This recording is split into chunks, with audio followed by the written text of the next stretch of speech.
Fala galera, está começando o Vim Te Contar, um programa de reportagens e entrevistas da FCAD, onde abordaremos diversos temas. O assunto de hoje é política e viemos até a cidade de Cabreúva para acompanhar a gravação de um programa de TV. Mas você deve estar se perguntando, o que isso tem a ver com política? Calma aí, é isso que iremos explicar para você já já, porque agora você fica com os destaques do programa. Nossa equipe acompanhou a gravação de um programa de TV.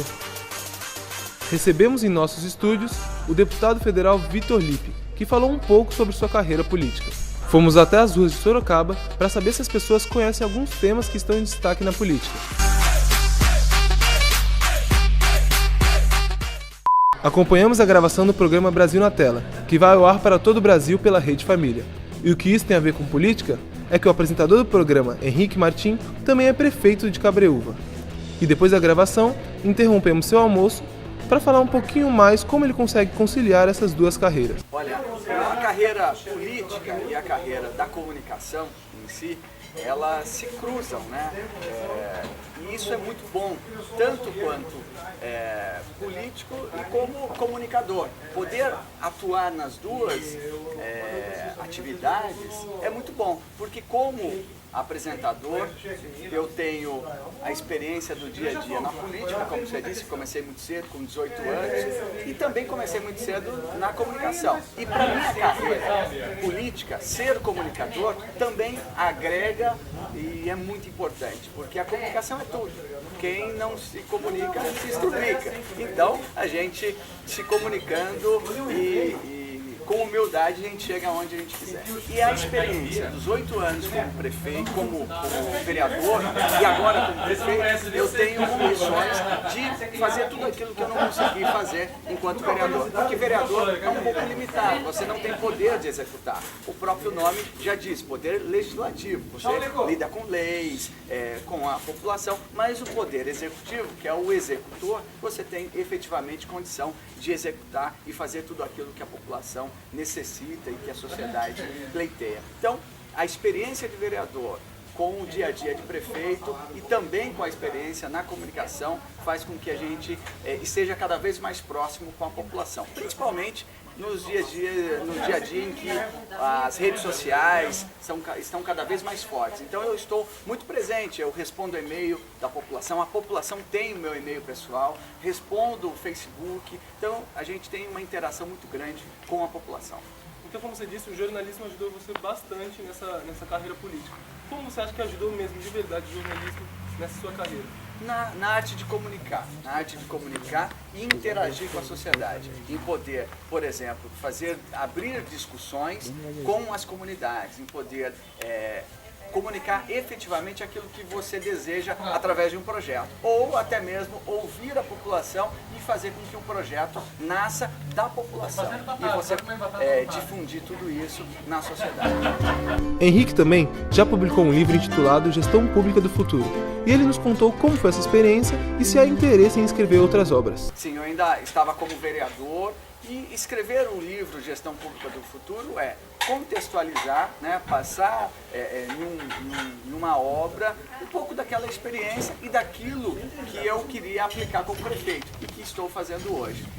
Pretendo sim escrever novos livros, mas o tempo está um pouco corrido, né? Mas nós somos jovens, nós podemos dormir pouco e é isso que eu faço. Durmo muito pouco para poder escrever, para poder trabalhar com o programa e cumprir o papel de prefeito. E para o futuro, o que você está almejando, o que você quer para o futuro, o que você pode falar para a gente? Olha, primeiro, dar continuidade na minha carreira, na minha profissão de comunicador, né? Essa é a minha profissão. Política não é profissão. Eu estou político, estou prefeito, mas quero, se Deus quiser, se Deus permitir, dar continuidade no projeto de mudança para a cidade de Cabreúva por mais 4 anos e depois só Deus sabe o que Deus tiver preparado para a minha carreira política e também para a minha carreira profissional. Eu estou pronto para trabalhar. Henrique, para finalizar, você poderia dar um conselho para quem quer ser jornalista ou até mesmo político, um conselho para quem está estudando para isso?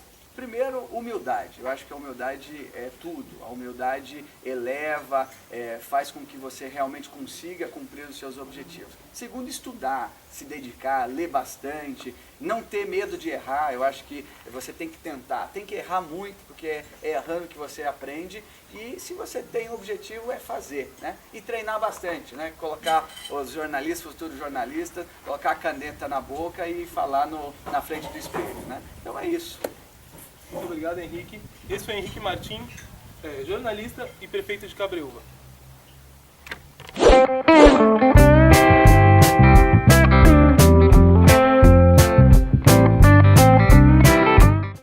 Estou aqui na Prefeitura de Sorocaba, local utilizado não apenas para fazer política, mas também como área de lazer aos fins de semana.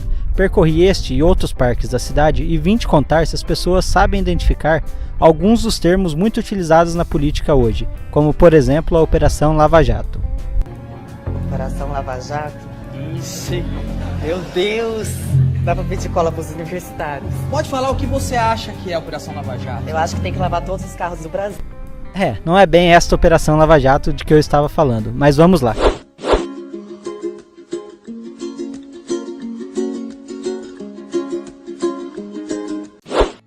dizer o que é a Operação Lava Jato? Pelo que eu estou vendo no jornal, é a investigação que a Polícia Federal está fazendo para prender os culpados, né, da corrupção na Petrobras. É isso mesmo? Eu vejo na televisão, né?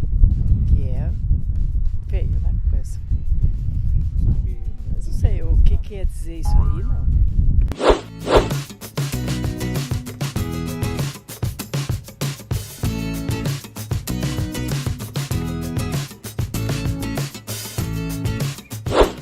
Você sabe me explicar o que é poder executivo?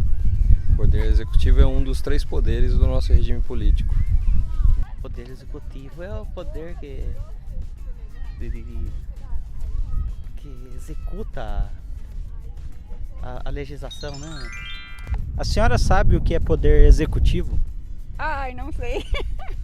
Posso até saber, mas não sei, eu sei explicar. E normalmente o poder executivo é, por exemplo, a prefeitura, né, o governo do estado e a presidência. Poder executivo. Ai, assisto tanta televisão. Dá uma dica. Você sabe me dizer o que é poder legislativo? O legislativo, creio eu que seja o poder que cria as leis. São as câmaras dos deputados estaduais e federais. Ideia? Uma coisa que você imagina que seja? Não. Você faz umas perguntas difíceis. Legislativo, poder que elabora as leis.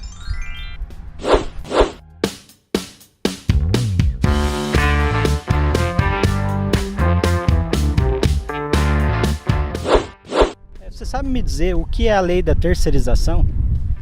Então, o que eu estou ouvindo falar sobre isso é que o pessoal está procurando substituir a mão direta pela empresa por pessoas terceirizadas, por empresas terceirizadas. Né? O que a gente ouve falar aí por aí é essa informação.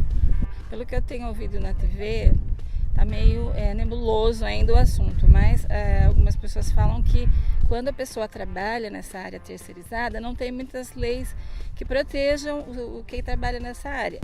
O que eu, na minha opinião, não é o correto.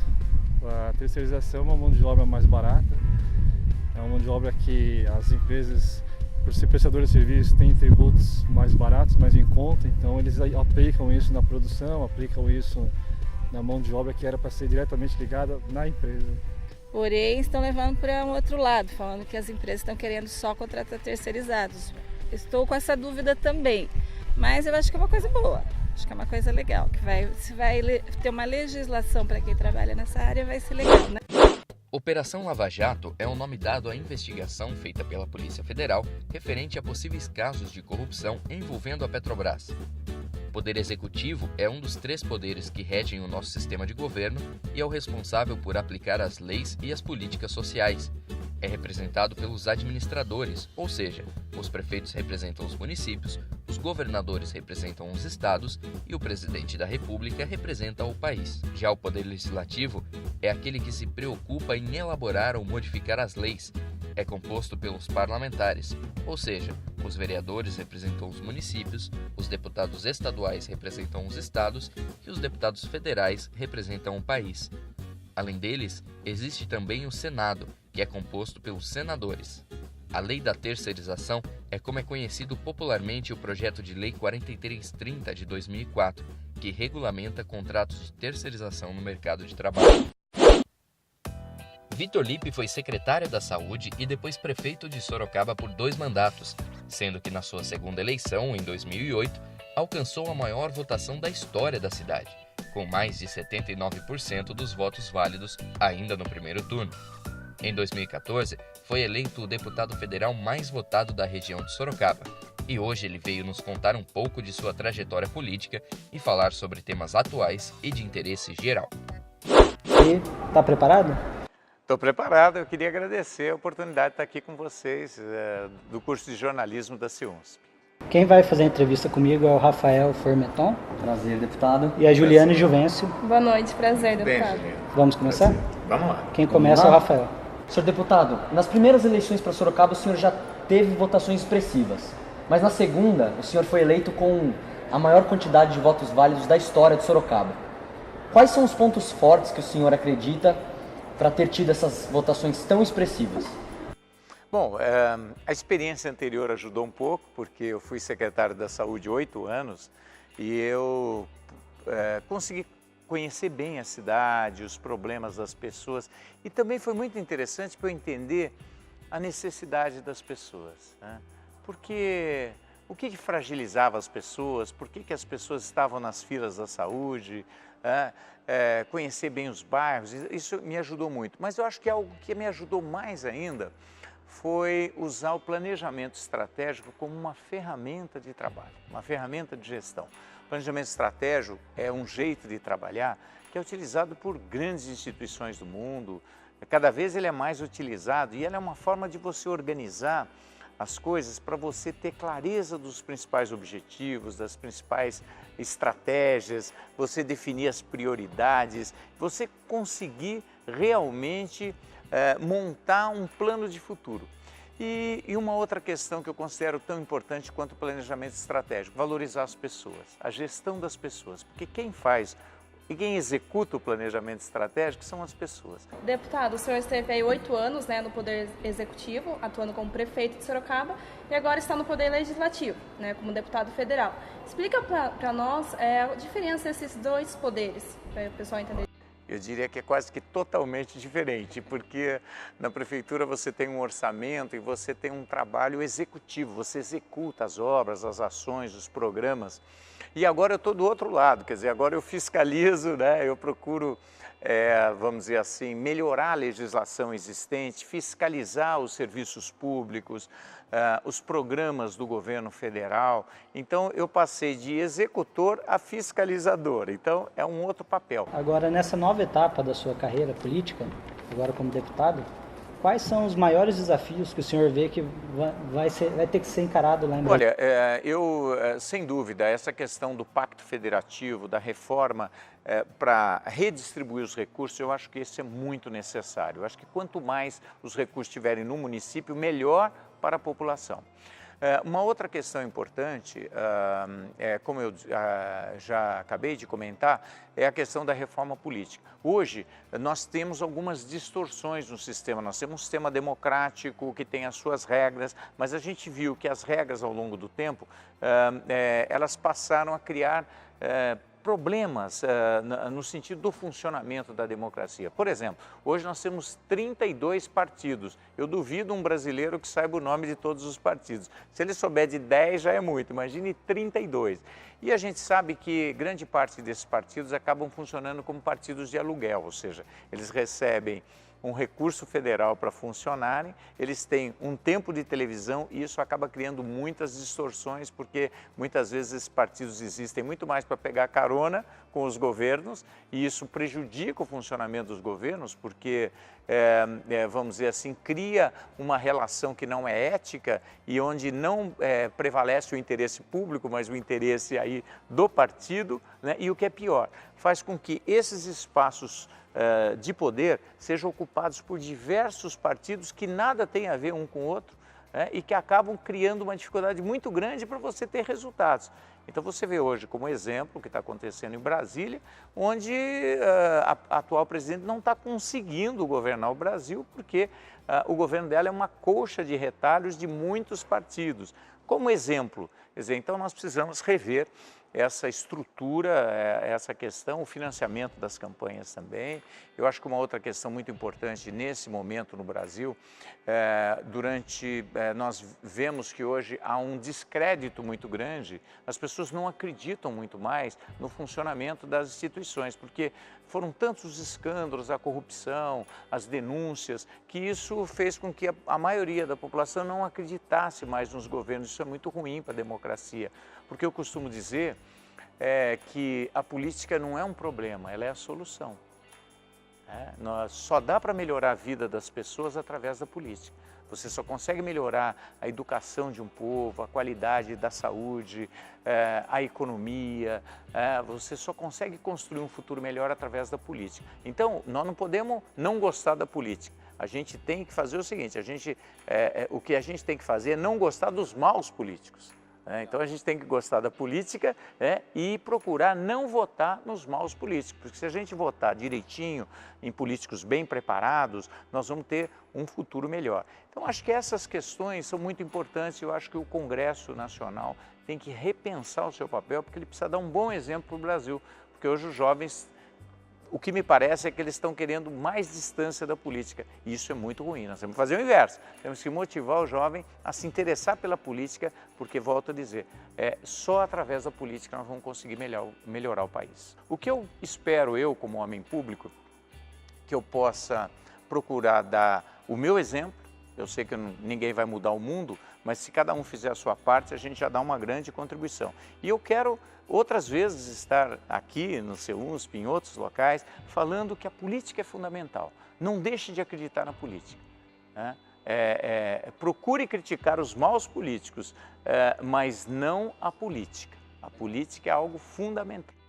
Deputado, agora vamos falar de coisa boa, né? O senhor, na época de prefeito em Sorocaba, foi um prefeito que recebeu muitos prêmios. O prêmio de prefeito com maior prêmio na área do meio ambiente e também o prefeito empreendedor pelo Sebrae, e entre outros. O que o senhor quer levar para Brasília desses prêmios que o senhor ganhou em Sorocaba? O aprendizado valeu, porque muita coisa deu certo, mas a gente teve muita dificuldade também, né? Então a gente vê que é importante a gente rever a legislação, a lei de licitações que todo mundo reclama no Brasil, porque realmente às vezes você tem o recurso e você não consegue concluir a licitação para contratar a obra.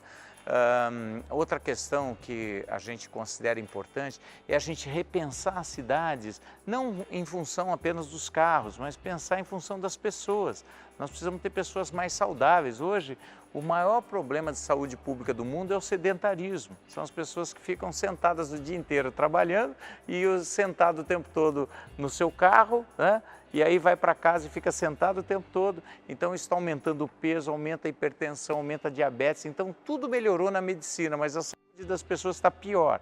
Então nós precisamos repensar as cidades em função da gente criar espaços saudáveis, espaços que promovam a saúde e a qualidade de vida das pessoas, repensar os espaços públicos, são espaços fundamentais para que a gente possa ser mais feliz, espaços de convivência nas cidades, porque hoje nos preocupa muito a violência das cidades, a violência do trânsito, a violência da criminalidade.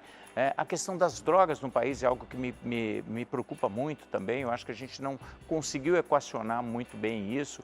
Então são grandes desafios que a gente viveu na cidade e que a gente leva como desafio de como repensar isso lá em Brasília. Para finalizar, o senhor gostaria de dar alguma mensagem, uma consideração final? Bom, eu espero que todo mundo se interesse por política, né? E que todo mundo trabalhe bastante, porque não existe resultado sem trabalho, que todo mundo que possa usar planejamento estratégico use, porque ajuda muito a gente a organizar a vida da gente, o lugar que a gente trabalha, a atividade que a gente faz. Então, planejar é fundamental e sempre procurar motivar as pessoas. Eu acho que a motivação ela é uma base para que a gente possa correr atrás dos resultados que a gente espera, ou seja, sempre procurar aprender a trabalhar em equipe, a respeitar as pessoas, a criar um bom clima de trabalho. Acho que essas questões é que ajudam a gente a melhorar o mundo, mas se interesse por política, que só através dela nós vamos conseguir um futuro melhor. Bom, infelizmente nosso primeiro programa chegou ao final. Mas você pode continuar acompanhando o nosso trabalho através da página no Facebook, que o link estará aqui embaixo. Aqui embaixo! Isso! Então curta a nossa página no Face, vim te contar e até o próximo programa.